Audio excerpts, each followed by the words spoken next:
नमस्कार दोस्तों, आप लोगों का स्वागत है हमारे YouTube channel the digital knowledge update में। चलिए जानते हैं कि ऑक्सिन ने क्या न्यू अपडेट दिया है।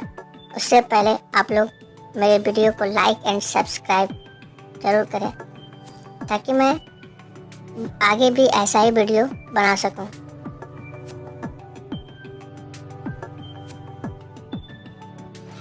तो चलिए वीडियो को स्टार्ट करते हैं। उसके पहले वीडियो को सब्सक्राइब एंड बेल आइकन को दबाना ना भूलें।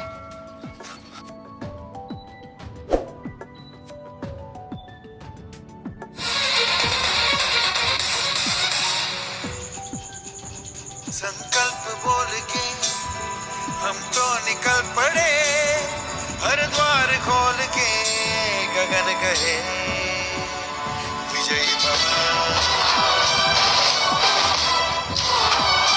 विजयी भव, गगन कहे विजयी भव।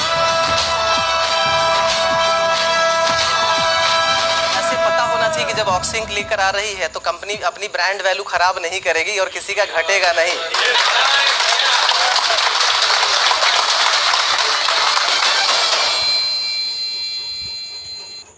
सबसे पहली प्रायोरिटी किस चीज की है? ऑक्सिन ग्रुप की है। ऑक्सिन ग्रुप के अलग अलग प्रोजेक्ट्स आएंगे। इसमें ये कंफ्यूजन नहीं होना चाहिए कि हाँ मैं पहले से ये डिजिटल में कर रहा हूँ तो ये चीजें क्यों आया। कंपनी एडिशनल चीजें, कई लोगों को ये कंफ्यूजन था कि ये चीजें कर रहे हैं फिर इसको क्यों कंपनी शुरू कर रही है, तो इस लेवल पे कंफ्यूज नहीं होना है। और ये एक लिमिटेशन है, एक लिमिटेड चीजें हैं। इस पॉइंट पे इसीलिए बात कर रहे हैं कि जनरल ओपन किया जा सकता था, 1 तारीख से ही इसकी बुकिंग स्टार्ट करने वाले थे, लेकिन सब लोगों का कहना था कि सब लोगों की मीटिंग कंप्लीट हो जाए फिर उसके बाद चालू किया जाए। पीएम कॉइन मतलब business management coin company launch करने जा रही है जो वर्ल्ड वाइड काम करेगा। तो 5 तारीख से जो है उसकी बुकिंग स्टार्ट होगी और 5 तारीख से सारी चीज़ें उस पर चालू होगी। तो इसीलिए कंपनी सारी चीज़ें उसी फॉर्मेट में, क्रिप्टोग्राफी के फॉर्मेट में लेकर के आ रही है। कैसे उसमें करेंसी चलती है, उस किसके कंट्रोल में होता है। 2 चीज़ें होती हैं, एक होता है IPO। IPO क्या होता है?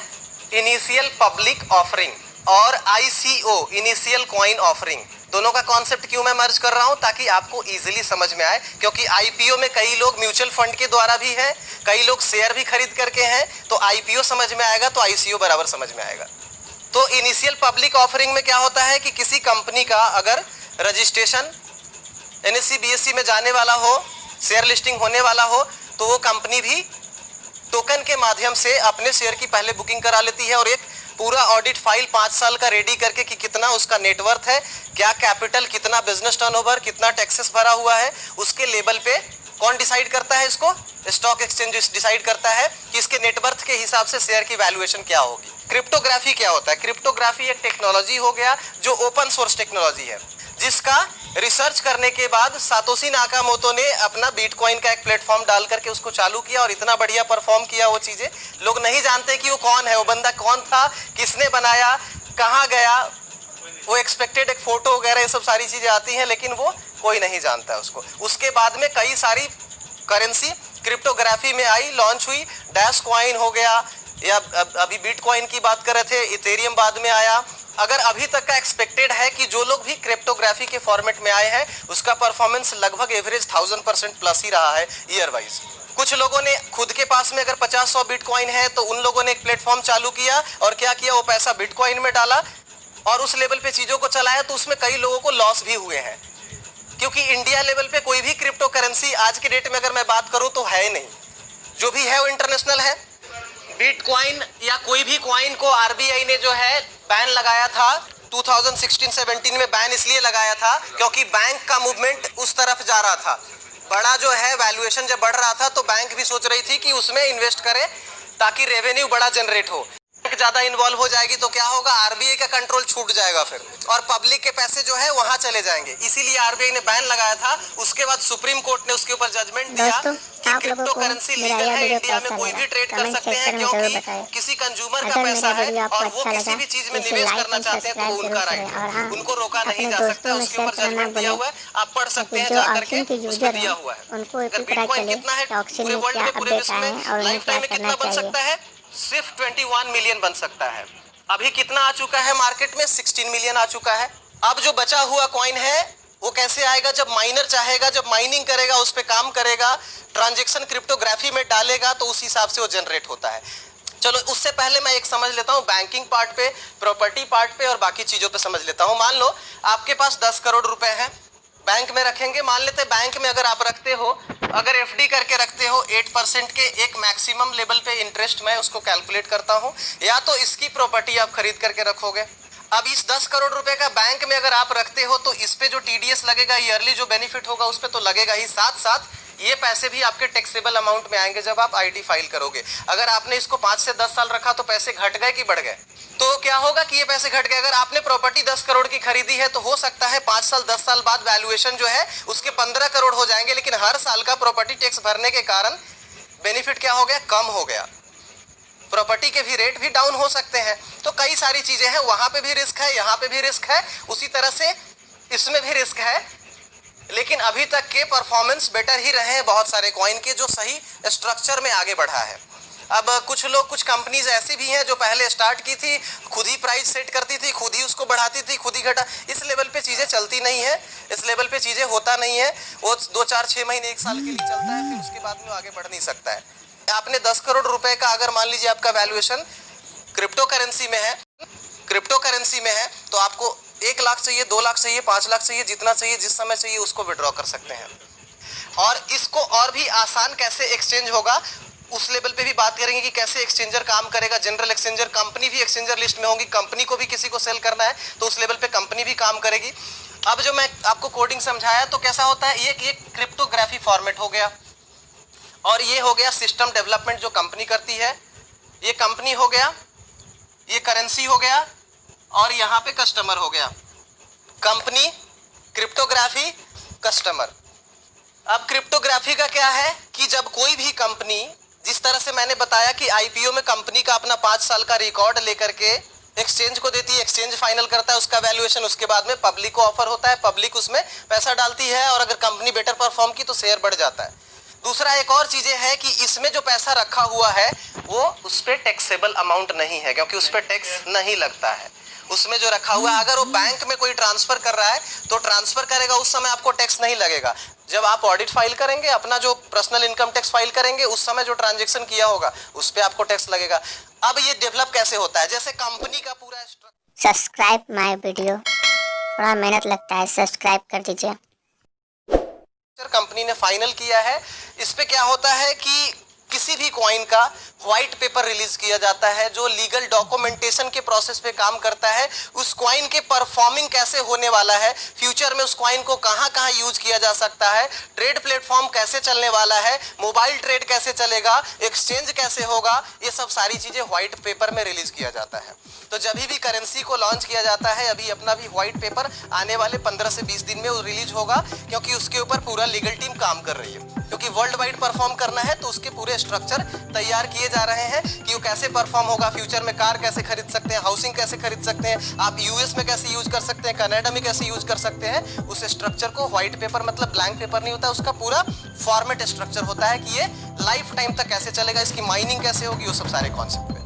अब जैसे इसमें बीएम कॉइन जो है, बिजनेस मैनेजमेंट कॉइन जो है, टोटल लाइफ टाइम में 50 करोड़ ही बन सकता है, पूरे वर्ल्ड वाइड, और लाइफ टाइम में 50 करोड़ ही बन सकता है, इससे ज्यादा ना बनेगा। और इसमें 50 करोड़ में भी अभी फिलहाल 30 करोड़ ही ये इनिशियली आएगा, 20 करोड़ जो है वो माइनिंग और बाकी चीजों में रहेगा, तो ये 30 करोड़ ही आएगा। और अगर ऑक्सिन के पास में, इसीलिए पहले कंपनी ने यहाँ पे प्रेजेंट किया या बाकी लोगों को प्रेजेंट किया कि एक तरह से समझ लीजिए कि आपको ये ऑफर मिल रहा है, अपॉर्चुनिटी मिल रहा है कि कंपनी का आप शेयर होल्डिंग समझ लो खरीद के रख रहे हो, जिसकी वैल्यूएशन आगे बढ़ने वाली, और शेयर की तो कम रहेगी लेकिन इसकी ज्यादा बढ़ेगी। काम करेंगे 50,000 करोड़ की कंपनी बनेंगे, लेकिन ये तब तक ये 10 लाख करोड़ तक पहुंच चुका होगा। आज के डेट में बिटकॉइन की मार्केट कैप कितना है, $127 बिलियन, मतलब 40-50 देश खरीद सकते हैं। 11 साल के अंदर में इतना बड़ा मार्केट कैप हो गया। कॉइन फेल कैसे हो जाते हैं, क्योंकि जब तक टोकन बेचते हैं और जब वो सिस्टम में लेकर आते हैं तब तक पूरा चीजें बिकी नहीं रहती हैं, इसीलिए जो है उसके डिमांड और सप्लाई में इशू होते हैं, या लोग ज्यादा नहीं हो, आपके पास बड़ी टीम ना हो, बड़े लोग जहां पे आप ऑफर कर सकते हो, तो वहां पे चीजें जो है थोड़ा इशू हो जाता है। अब ये हो गया कि 30 करोड़ ही आ सकता है एक कॉइन की अभी वैल्यूएशन, मतलब यूएसडी में अगर आप देखेंगे 0.13 यूएसडी, ये वैल्यूएशन है एक कॉइन की।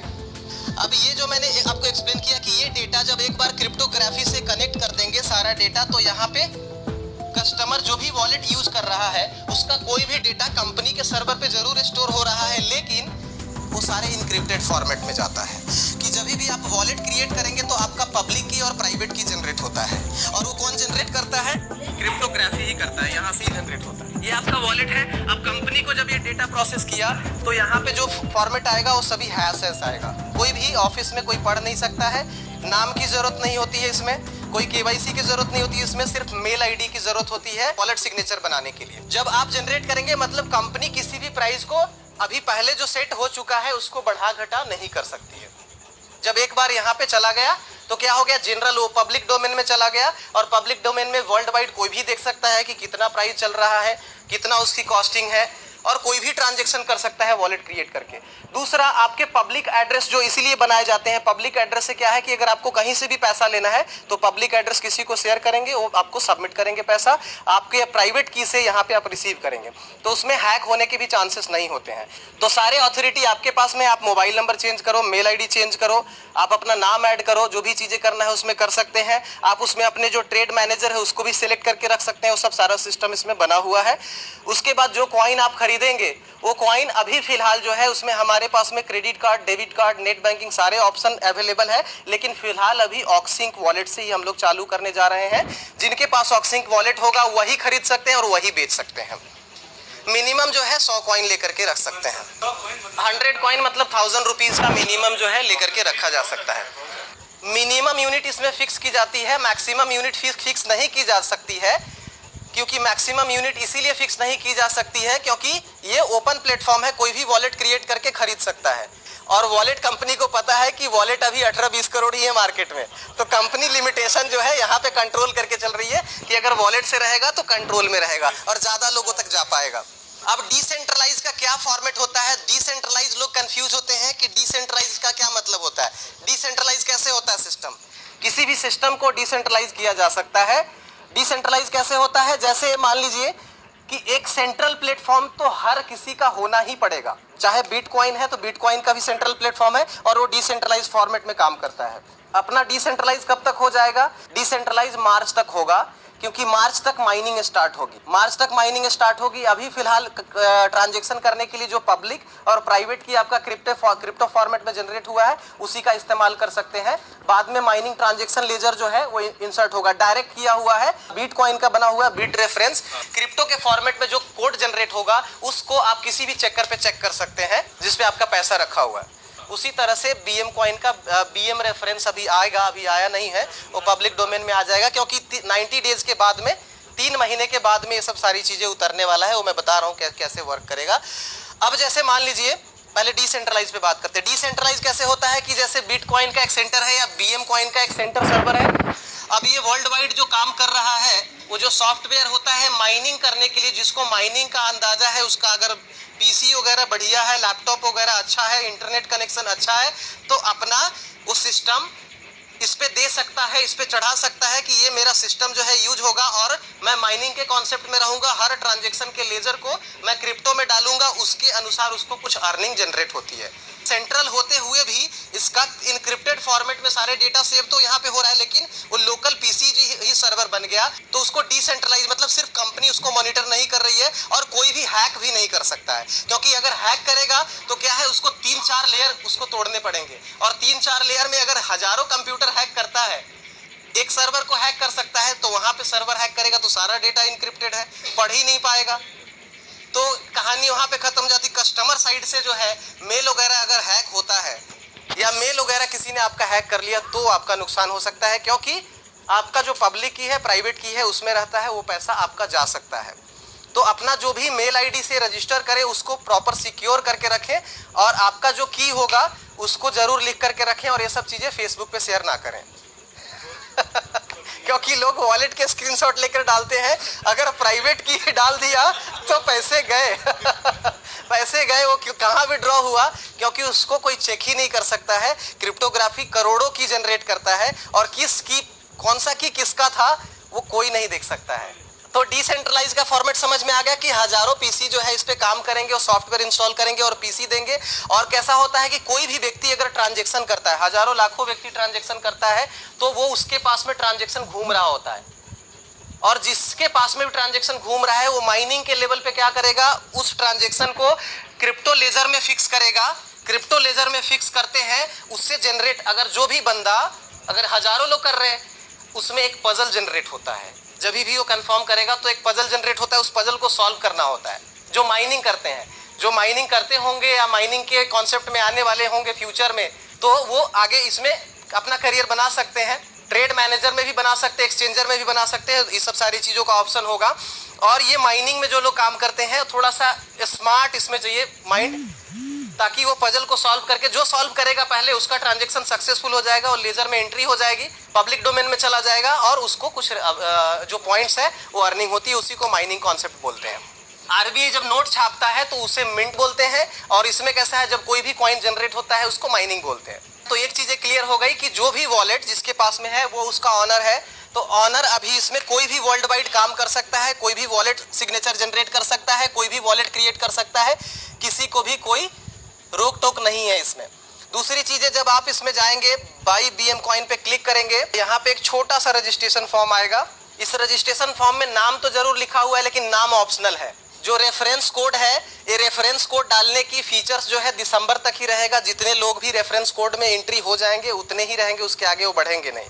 तो रेफरेंस कोड भी लिमिटेड टाइम के लिए है। यूजर नेम जो है वो रेगुलर रहेगा, यूजर नेम पासवर्ड कंफर्म करना है और मेल कंपलसरी है, मेल रखना है, मोबाइल ऑप्शनल है। और इसको 30 सेकंड के अंदर में ही इस वॉलेट को क्रिएट करना है, मतलब 30 सेकंड के अंदर में ही इसको रजिस्टर करना है। तो आप नया बना करके भी चीजें यूज कर सकते हैं, नई यूजर आईडी भी क्रिएट कर सकते हैं फ्यूचर में किसी भी तरह की सिक्योरिटी को मैनेज करने के लिए। पहले मैं ये बता देता हूं कि इसको खरीदना कैसे है। अब ये रजिस्ट्रेशन कंप्लीट हो गया तो आपका एक यूजर आईडी जो है इसमें बन गया, और वो कॉन्फिडेंशियल जो है, आपको यूजर नेम रेफरल के लिए शेयर करना है। बाकी मेल आईडी, आपका पासवर्ड, ये सब चीजें बिल्कुल भी शेयर नहीं करना है, उसको बिल्कुल सिक्योर रखना है। आपका मेल रिकवरी पासवर्ड जो है वो भी सारी चीजों के लिए, मोबाइल वगैरह आपके मेल आईडी में रिकवरी पासवर्ड के लिए भी प्रॉपर रखना है, ताकि फ्यूचर में आपका, क्योंकि वो चला जाएगा तो सारी चीजें, पासवर्ड भी कोई जनरेट कर सकता है और कंपनी को नहीं पता कि किसने किया है, क्योंकि ये सारे इनक्रिप्टेड फॉर्मेट में कंपनी के पास में, सारे वो क्रिप्टो फॉर्मेट में आपके पास में सारी चीजें। जब लॉगिन करेंगे तो सारा मार्केट जितना भी है, बीएम कॉइन का हो गया, इथेरियम का हो गया, लाइट कॉइन का हो गया, सारा आपके इस डैशबोर्ड पे ही डिस्प्ले करेगा कि कितना कौन सा मार्केट कैसे चल रहा है। ऑक्सिंग के वॉलेट में एक और वॉलेट ऐड कर दिया गया है जिसका नाम है एनपे वॉलेट। अगर आपको कोई भी खरीदी करना है फ्यूचर में तो आप एनपे में ट्रांसफर कर सकते हैं। डायरेक्ट कंपनी मेन वॉलेट से भी उसको टाइप कर सकती थी, उसको लिंक कर सकती थी, लेकिन फ्यूचर में अगर आपका यूजर आईडी पासवर्ड किसी के पास में है तो वो पैसे से ये डेबिट ना हो जाए, ये खरीदी ना हो जाए, इसके लिए कंपनी ने उसको सिक्योर किया कि आप जब ट्रांसफर करोगे एनपे में तो ही ये खरीद सकते हो। विड्रॉल में जाएंगे, वहां सेलेक्ट करेंगे ट्रांसफर टू एनपे, और वहां से पैसे ट्रांसफर करके पहले आपके एनपे में पैसा आ गया। फिर उसके बाद में यहाँ पे बाई बीएम कॉइन में जाएंगे, इसमें आपने कॉइन ऐड किया, टर्म्स एंड कंडीशन सेलेक्ट करना है, उसके बाद सबमिट करना है। सबमिट करेंगे तो यहाँ पे credit card, net banking, Google पे, यूपीआई, फोन पे, सारे ऑप्शन है, लेकिन सारे ऑप्शन अभी डिसेबल किए हुए हैं, क्योंकि क्या है कि बिक जाएगा और समझ में भी नहीं आएगा कि किधर किधर चला गया। पे क्लिक करेंगे तो यहाँ पे आपका ऑक्सिंग का वॉलेट का लॉगिन पूछेगा। आगे आने वाले समय में डीडीसी का भी इन्वॉल्वमेंट बढ़ाने वाले, इसमें कॉर्पोरेट लॉगिन डीडीसी का नाम का आएगा। अभी फिलहाल पर्सनल लॉगिन दिख रहा है, मतलब ई पैनलिस्ट का लॉगिन होगा। जब आप ई पैनलिस्ट लॉगिन करेंगे इसमें तो ये आपके वॉलेट पे रिडायरेक्ट करेगा। यहाँ पे आपका एक पब्लिक की दिख रहा है जो क्रिप्टोग्राफी के अनुसार जनरेट हुआ है, और प्राइवेट की आपके अकाउंट में जनरेट होगा जब आप किसी को ट्रांसफर करेंगे, क्योंकि वो प्राइवेट की जनरेट होगा। अगर प्राइवेट की यहाँ पे दिख जाएगा, किसी ने देख लिया या किसी ने कॉपी कर लिया तो इशू हो सकता है, इसीलिए यहाँ पे प्राइवेट की नहीं दिखाएगा, पब्लिक की यहाँ पे। पब्लिक की जनरल कोई भी देख सकता है, उससे कोई दिक्कत नहीं होने वाला। क्रिप्टो के अनुसार ये एक वॉलेट सिग्नेचर होता है, इस पे जो पैसा रहेगा वो इसी नाम से, इसी के एड्रेस के अनुसार आपका पैसा पड़ा रहेगा। ये ना कोई नाम है, ना कोई व्यक्ति है, ना इसको हैक किया जा सकता है, क्योंकि क्रिप्टोग्राफी ऐसा प्लेटफॉर्म ही है कि उसको ओपन सोर्स है तो पता नहीं किया जाता। अब जब कंटिन्यू करेंगे तो यहाँ पे अगर वॉलेट में बैलेंस रहेगा तो पैसे आगे बढ़ेंगे। आगे आपको ट्रांजैक्शन पासवर्ड डालना है, आपका जो ऑक्सिंग का ट्रांजैक्शन पासवर्ड है वो डालेंगे तो परचेज हो जाएगा, आपका रिसिप्ट जनरेट हो जाएगा, कॉइन परचेज हो गया। ये तो हो गया खरीदने का ऑप्शन। आप अपने वॉलेट से खुद के लिए भी खरीद सकते हैं और कोई और भी अगर इंटरेस्टेड हो तो उसको भी बेच सकते हैं। अभी ऑक्सिंक ने तो बहुत सारे लोगों को बहुत सारा बेनिफिट दिया है, लेकिन आने वाले 2-4 साल के अंदर में कम से कम 10-20 करोड़ वाले लोग भी इसमें आ जाए।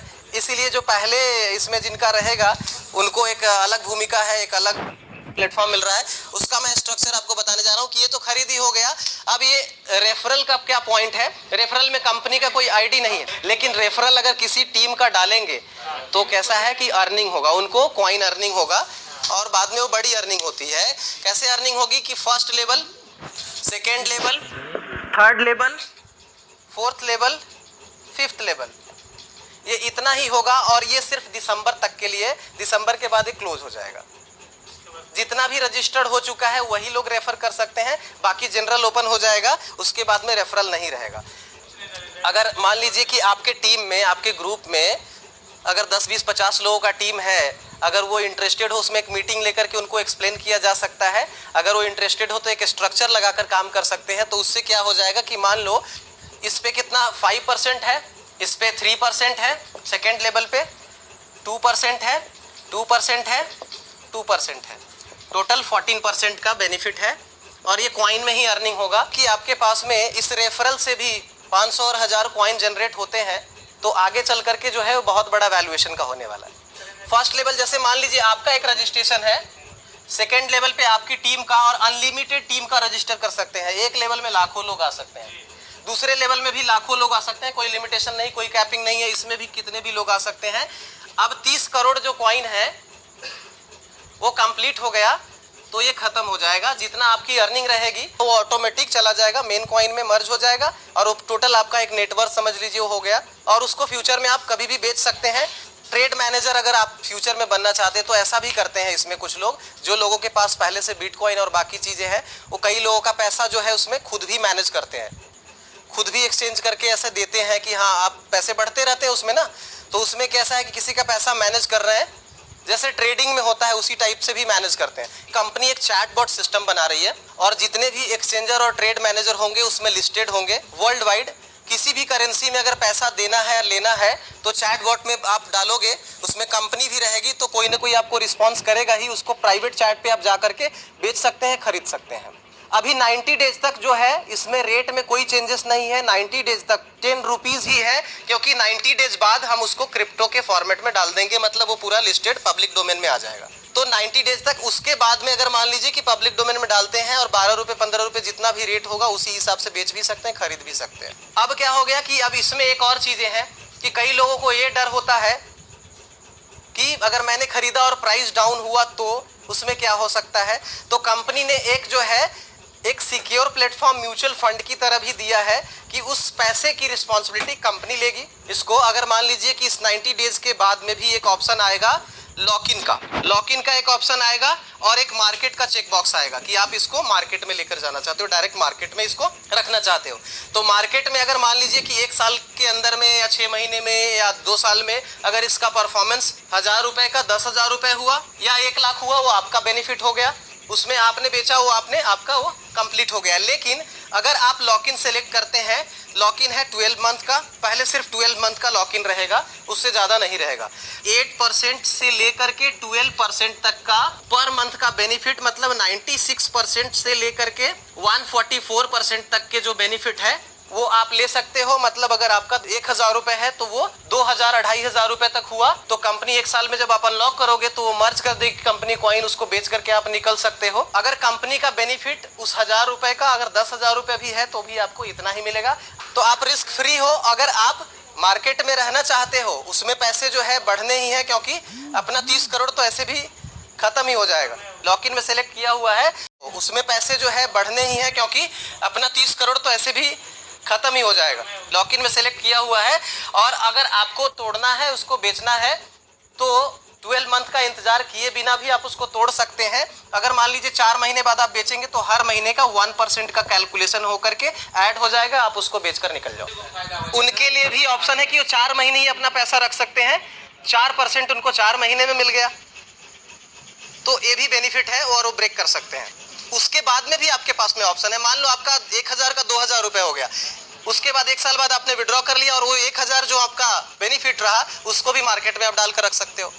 इसका एप्लीकेशन प्ले स्टोर और ऐप स्टोर तक भी हम अभी लेकर के आने वाले हैं, लेकिन अभी इस ईयर में नहीं, फरवरी मार्च तक आने वाला है। और उस एप्लीकेशन में जो होगा वो जनरल ट्रेडिंग का भी ऑप्शन होगा। अगर आपके वॉलेट में कॉइन है तो आप उस एप्लीकेशन में रजिस्टर करके मार्केट डेली फ्लक्चुएशन में रहेगा, उसमें आप ट्रेडिंग करके भी पैसे कमा सकते हैं। जैसे मान लीजिए कि यहाँ पे आपने खरीदा और यहाँ पे सेल किया और ये अगर 200 रुपये का फ्लक्चुएशन रहा तो वो बेनिफिट आपको मिलेगा। मान लीजिए यहाँ पे आपने खरीदा और मार्केट डाउन में है तो आपको होल्ड करना होगा।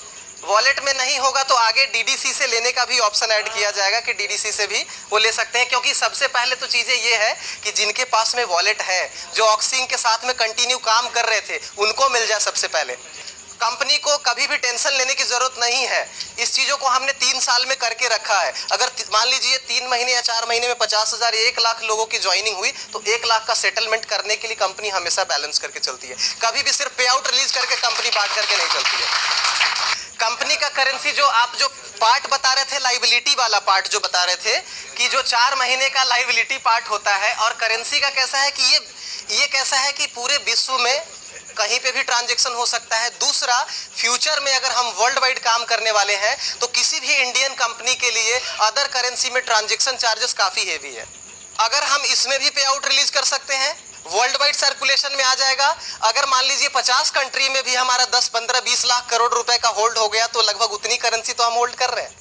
अब ये 1 कॉइन 1 इंडिया के कॉन्सेप्ट पे हम वर्ल्ड वाइड जाएंगे।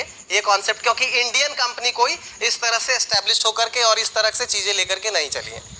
भारत की पहली ऐसी कंपनी है।